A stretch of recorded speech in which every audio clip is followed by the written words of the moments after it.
नमस्कार दोस्तों, आशा करती हूँ आप सब बहुत ही खुश होंगे क्योंकि एडमिशन प्रोसेस आपका शुरू हो गया है। दिल्ली यूनिवर्सिटी में बहुत सारे लोग बहुत टाइम से वेट कर रहे हैं क्योंकि वैसे भी पिछला सेशन काफ़ी लेट शुरू हुआ है। तो कुछ लोग जो सॉर्ट ऑफ इंटरमीडिएट स्टेज में थे, जो पिछले साल नहीं ले पाए एडमिशन, उनके लिए थोड़ा और एक्सटेंड हो गया एडमिशन प्रोसेस डिफरेंट कोर्सेज का। तो स्पेशली मैं अभी बात करने वाली हूँ एमफिल और पीएचडी कोर्सेज में एडमिशन्स के लिए। सिर्फ और सिर्फ रजिस्ट्रेशन आपको बताऊंगी, आपको कैसे करना है और आप की जो इम्पोर्टेंट इन्फॉर्मेशन है वो कैसे ढूंढनी है। और इसके अलावा उससे रिलेटेड जो भी गाइडलाइंस हैं, आपको जो भी जानना है उस कोर्स के से रिलेटेड, कौन से डिपार्टमेंट्स क्या ऑफर करते हैं। एमफिल कुछ डिपार्टमेंट्स ऑफर करते हैं, कुछ एमफिल और पीएचडी दोनों ऑफर करते हैं, कुछ सिर्फ पीएचडी करते हैं, और कुछ डिपार्टमेंट्स रिसर्च प्रपोजल्स इनिशियली मांगते हैं, कुछ आपके इंटरव्यू के टाइम पे मांगते हैं। तो पूरा जो प्रोसेस है कंप्लीट पीएचडी का और आपका जो बुलेटिन ऑफ इंफॉर्मेशन है जो इन सारी चीज़ों के बारे में डिटेल में बताता है, उसको मैं एक दूसरी वीडियो में शेयर करूंगी। अदरवाइज बहुत लंबी वीडियोस हो जाती हैं एंड बिकम्स लिटिल ट्रबलसम आपके लिए भी और मेरे लिए भी। मुझे बनाने में इतना मज़ा नहीं आता और आपको शायद सुनने में नहीं आएगा, थोड़ा सा ज़्यादा लंबा हो जाएगा। तो इसलिए मैं सिर्फ रजिस्ट्रेशन के बारे में इसमें बताऊंगी और फिर आप को बाकी जानकारी मैं दूसरी वीडियो में दूंगी। अभी फिलहाल सिर्फ हम रजिस्ट्रेशन की बात करते हैं कि रजिस्ट्रेशन कैसे करना है। सबसे इम्पोर्टेंट बात जो ध्यान में रखनी है वो ये ध्यान में रखनी है कि आपका जो एमफिल या पीएचडी का एडमिशन है, चाहे आप एक कैंडिडेट हैं जिसको दिल्ली यूनिवर्सिटी का एंट्रेंस टेस्ट देना है। एंट्रेंस टेस्ट बहुत सारे डिपार्टमेंट्स में एडमिशन्स के लिए, एमफिल और पीएचडी में एडमिशन्स के लिए एंट्रेंस टेस्ट ऑलमोस्ट सभी डिपार्टमेंट एंट्रेंस के थ्रू ही अब एडमिशन लेते हैं। लेकिन कुछ डिपार्टमेंट, कुछ कंडीशंस ऐसी हैं जहाँ पे कैंडिडेट्स एग्जम्प्टेड भी होते हैं दिल्ली यूनिवर्सिटी एंट्रेंस टेस्ट से। तो वो कौन सी कंडीशंस हैं ये भी मैं आपको उसमें आपके बुलेटिन ऑफ इंफॉर्मेशन में बताऊंगी। हालांकि मैंने पिछले साल भी कुछ वीडियोस इस चैनल पे अपलोड की थी ताकि आप लोगों को क्लियर हो जाए, क्योंकि बहुत से लोग जो बाहर से होते हैं, स्पेशली जो दिल्ली से नहीं है, उनको उतनी चीज़ें क्लियर नहीं होती हैं। तो वो लगातार परेशान हो रहे होते हैं कि कहाँ से उनको इन्फॉर्मेशन मिले, कैसे पता चलेगा कि आपको एंट्रेंस देना है नहीं देना है, आप एग्जम्प्टेड हैं या नहीं है।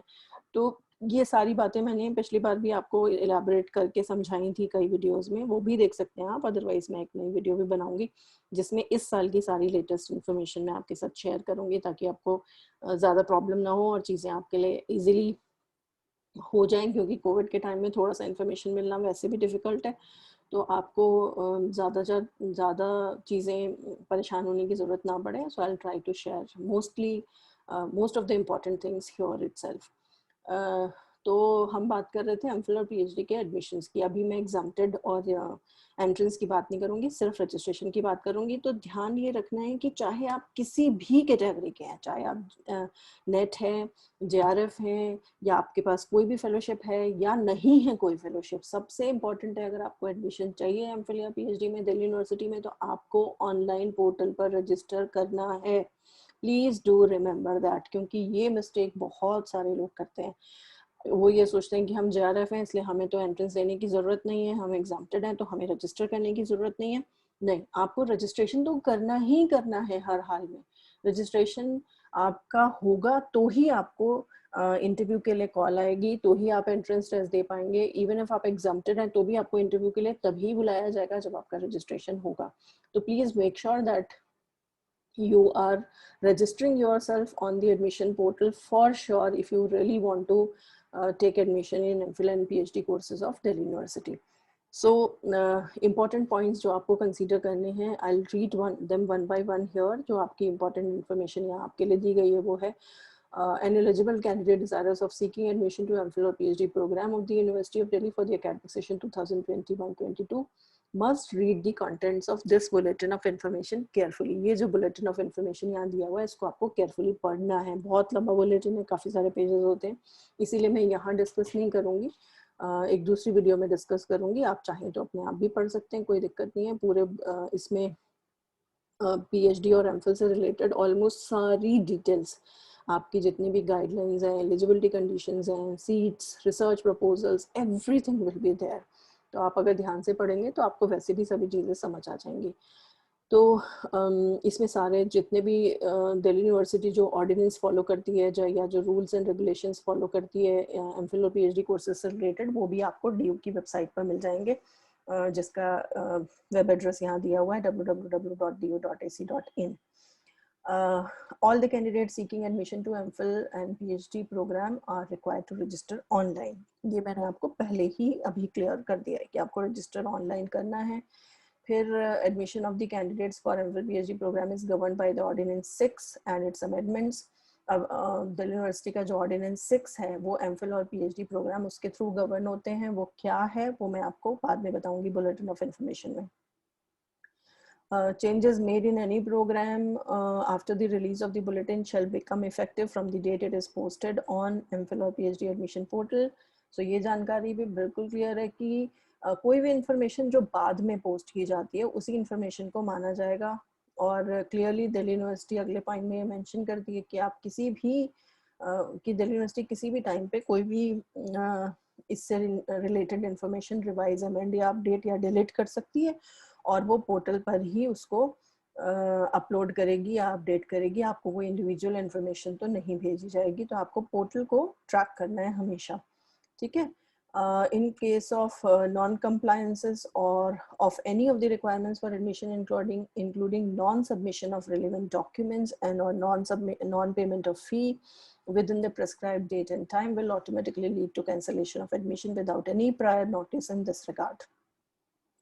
तो अगर आप कोई भी रेलेवेंट डॉक्यूमेंट जो यूनिवर्सिटी आपसे मांगती है, सबमिट करने को बोलती है, या आपकी जो फ़ी है जो सबमिट करने को बोलती है एक सर्टेन टाइम पे, डेट पे, अगर आप नहीं कर पाते हैं तो आपका जो एडमिशन से रिलेटेड जो प्रोसेस है वो ऑटोमेटिकली कैंसिल हो जाएगा, जिसका कोई भी प्रायर नोटिस भी आपको नहीं दिया जाएगा। नेक्स्ट पॉइंट भी बड़ा जनरल सा पॉइंट है कि कोई भी फेक या नॉन जेन्युइन या फैब्रिकेटेड कोई भी इंफॉर्मेशन जो आप गलत देते हैं दिल्ली यूनिवर्सिटी को और किसी भी पॉइंट पर वो अगर पकड़ी जाती है तो वहाँ पर आपका एडमिशन इमीडिएटली कैंसिल कर दिया जाएगा और आपके अगेंस्ट अप्रोप्रिएट लीगल एक्शन भी लिया जा सकता है। तो ये आपको ध्यान रखना है कि आप जो भी जानकारी दे रहे हैं वो सारी जानकारी आपकी बिल्कुल करेक्ट होनी चाहिए, कोई भी गलत जानकारी आप ना दें। कैंडिडेट्स को रेगुलरली चेक करना है अपने पोर्टल को, अपडेट जो भी आती रहती हैं उनको ध्यान से पढ़ना और समझना और सुनना है। Every time it is uploaded on Delhi university portal, admission portal, और उससे रिलेटेड अगर आपके कोई भी ग्रीवेंसेस हैं, कोई भी चीज़ हैं, तो वो सारी चीज़ें भी आपकी टाइम टू टाइम एड्रेस करी जाएंगी दिल्ली यूनिवर्सिटी की वेबसाइट पर। और प्लस दिल्ली यूनिवर्सिटी के जितने भी डिपार्टमेंट्स हैं जो ये कोर्सेज ऑफर करते हैं उनकी एक नोडल ऑफिसर्स की लिस्ट भी होती है कि हर डिपार्टमेंट में कौन नोडल ऑफिसर है, उस कोर्स से रिलेटेड जानकारी आपको कौन देगा, वो मैं आपको नेक्स्ट किसी वीडियो में बताऊंगी। तो वहाँ पे भी आप उनको लिख सकते हैं, ईमेल कर सकते हैं, प्रेफरेबली ईमेल, और आपको वो रिप्लाई बैक करेंगे। रजिस्ट्रेशन फ़ी जो SC ST और PWBD कैंडिडेट्स हैं उनकी 300 रुपीज़ है फॉर ईच कोर्स। मान लीजिए आप एक से ज़्यादा कोर्स के लिए अप्लाई करते हैं, आप एमफिल के लिए भी अप्लाई करते हैं, PhD के लिए भी अप्लाई करते हैं, तो मोस्ट प्रोबेबली आपकी 600 रुपीज़ फीस हो जाएगी। या आप एक से ज़्यादा डिपार्टमेंट में अप्लाई करते हैं तो भी आपकी शायद फ़ीस उसी हिसाब से डबल या ट्रिपल या जैसे भी आप जितने भी कोर्सेज़ के लिए अप्लाई करते हैं अकॉर्डिंगली चेंज हो जाएगी। इसके अलावा जो रजिस्ट्रेशन फ़ी है बाकी सारी कैटेगरीज के लिए, अनरिजर्व्ड या OBC या EWS के लिए, वो 750 रुपीज़ है ईच कोर्स के लिए। डिस्क्लेमर में जो डिस्क्लेमर है जो दिल्ली यूनिवर्सिटी का, वो टेक्निकली यही बता रहा है कि आपकी जितनी भी चीज़ें, जितनी भी इंफॉर्मेशन इस वेबसाइट पे है वो डिफरेंट रिसोर्सेज से कोलेक्ट की गई है। तो किसी भी जगह पे कहीं पे भी हो सकता है कुछ चेंज हो जाए या कोई पॉसिबिलिटी हो उसको चेंज करने की, या so Delhi University reserves right to change, amend, update any information at any point of time, और उसके लिए आपको कोई भी प्रायर नोटिस भी नहीं दिया जाएगा और सभी चीज़ें दिल्ली यूनिवर्सिटी के पोर्टल पर ही अपलोड होंगी। So we were talking about the registration. So registration के लिए सबसे इम्पॉर्टेंट क्या चाहिए, आपको आपका एक ईमेल आईडी होना चाहिए। आप ईमेल आईडी अपने पेरेंट्स का ना यूज़ करें या फ्रेंड्स का ना यूज़ करें। इसके लिए एक अपना अगर आपने अब तक नहीं बनाया तो अपना ईमेल आईडी बनाइए, उसका प्रॉपर ईमेल आईडी ही, क्योंकि इस पोर्टल के लिए हमेशा आपको इस्तेमाल करना पड़ेगा। आपकी जितनी भी इन्फॉर्मेशन आएगी एडमिशन से रिलेटेड वो आपकी पोर्टल पे ही आएगी। आपका जो रजिस्ट्रेशन का पोर्टल होगा, एडमिशन का पोर्टल होगा, उसको आपको बार बार एक्सेस करना पड़ेगा। तो आपको अपना ईमेल एड्रेस, उसका पासवर्ड प्रॉपर्ली हैंडी रखना है, याद रखना है, कहीं लिख के रखिए या अगर याद नहीं रहता है तो, ताकि आप उससे बार बार खोए नहीं। और आपको टाइम टू टाइम अगर उसे जब भी चेक करना है तो आप उसको ईजिली ढूंढ पाए। वैसे इसमें रीसेट पासवर्ड वगैरह के लिंक भी हैं। सो कोशिश करिए उन सब की ज़रूरत ना पड़े, आप एक ही बार में वो सब याद रखें और इसमें रजिस्टर कराएं। अगर आपने इससे पहले रजिस्ट्रेशन कभी नहीं कराया है तो आप न्यू यूज़र रजिस्ट्रेशन पे क्लिक करेंगे और उसके बाद आपको ये सारी इन्फॉर्मेशंस मिल जाएंगी। एक छोटा सा टूर भी है यहाँ पे, अगर आप चाहें तो वो भी देख सकते हैं। आपको अपना ईमेल एड्रेस, उसके बाद उसके पासवर्ड, अपना मोबाइल नंबर जिस पे आप चाहते हैं आपको जानकारी मिले, वो सब भरिए। अपने लॉगिन की डिटेल्स में है वो सब, प्लस आपका उसके बाद जो एप्लीकेंट से रिलेटेड जो डिटेल्स हैं वो भी आपको भरनी है, जिसमें आपको आपका फर्स्ट नेम डालना है, डेट ऑफ बर्थ डालनी है, मिडिल नेम, कैटेगरी है जो क्लिक टू रीड, मतलब यहाँ पे नीचे आपको कुछ जानकारी मिली हुई है वो भी आपको देनी है। कैटेगरी है, नेशनैलिटी है, पीडब्ल्यूडी बीडी कैटेगरी का सर्टिफिकेट अगर आपके पास है। इनमें से जो भी आप जिस भी कैटेगरी को बिलोंग करते हैं आपको वो बेसिकली यहाँ पे सब मेंशन करना है।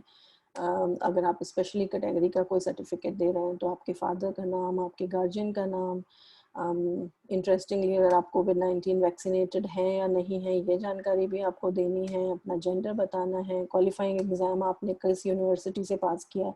क्वालिफाइंग एग्ज़ाम मतलब आप क्योंकि एमफिल पीएचडी में अप्लाई कर रहे हैं तो आपने जिस भी यूनिवर्सिटी से अपना पीजी कोर्स किया है आपको वो बताना है, आपको अपनी मदर का नाम बताना है। ये सारी चीज़ें आपको यहाँ पे भरनी है। फिर उसके बाद आपको सर्टिफाई करना है और यहाँ पे रजिस्टर करना है। कुछ इंपॉर्टेंट चीज़ें यहाँ भी लिखी हुई हैं, so you can read these notes also.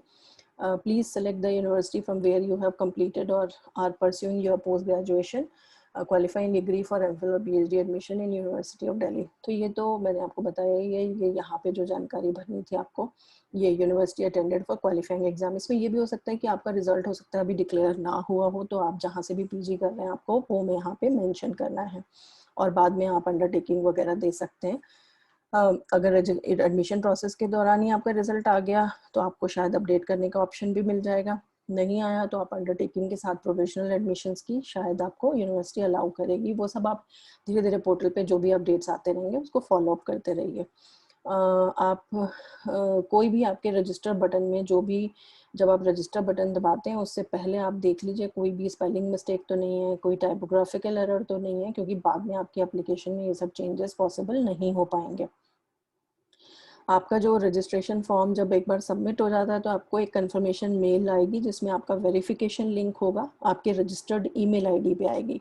जिस ईमेल आईडी से आपने ये रजिस्टर कराना शुरू किया है उसी पे आपको कंफर्मेशन एक मेल आएगी वेरीफाई करने के लिए कि ये आप ही हैं या नहीं, आप ही ने यहाँ पे रजिस्टर किया है या नहीं। और वो हो सकता है आपके, हो सकता है स्पैम या बल्क फोल्डर में भी आ सकती है, तो वहाँ भी आप चेक करिए और वहाँ से अपने लिंक को वेरीफाई आप जरूर कर दें। अगर आप लिंक वेरीफाई नहीं करेंगे तो आपका रजिस्ट्रेशन प्रोसेस कंप्लीट नहीं होगा और फिर हो सकता है आपको बाकी एडमिशन की फॉर्मेलिटीज़ भी आपकी कंप्लीट ना हो पाए। जब आपका सक्सेसफुल वेरिफिकेशन हो जाता है उसके बाद आप एमफिल या पीएचडी के जिस भी प्रोग्राम के लिए अप्लाई करना चाहें, जिस भी डिपार्टमेंट में, वो आप कर पाएंगे।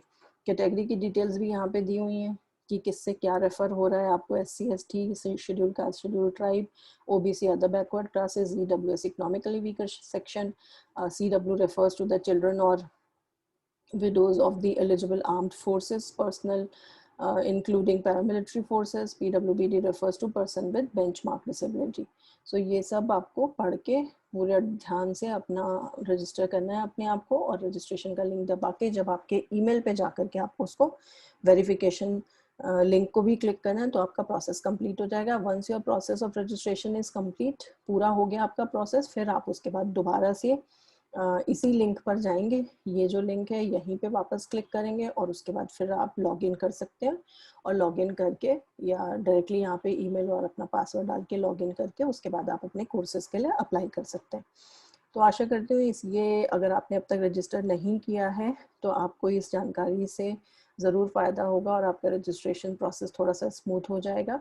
And wish you all the very best. अपना टाइम पर रजिस्ट्रेशन कर लीजिए और फटाफट जहाँ भी आपको अप्लाई करना है जिस भी डिपार्टमेंट में आपको, you should immediately start doing that, क्योंकि बहुत लास्ट मोमेंट तक वेट मत करिए, अदरवाइज वेबसाइट्स और ये सब बहुत हैंग करने शुरू हो जाते हैं, क्योंकि बहुत सारे कैंडिडेट्स अप्लाई करते हैं ऑलरेडी। मैंने अभी देखा था, मेरे ख्याल से करीब 10,000 के ऊपर रजिस्ट्रेशन ऑलरेडी एमफिल या पीएचडी कोर्सेज में हो चुके हैं पिछले 2-3-4 दिनों के अंदर ही। तो please keep a track of all these things and wish you all the very best. Thank you.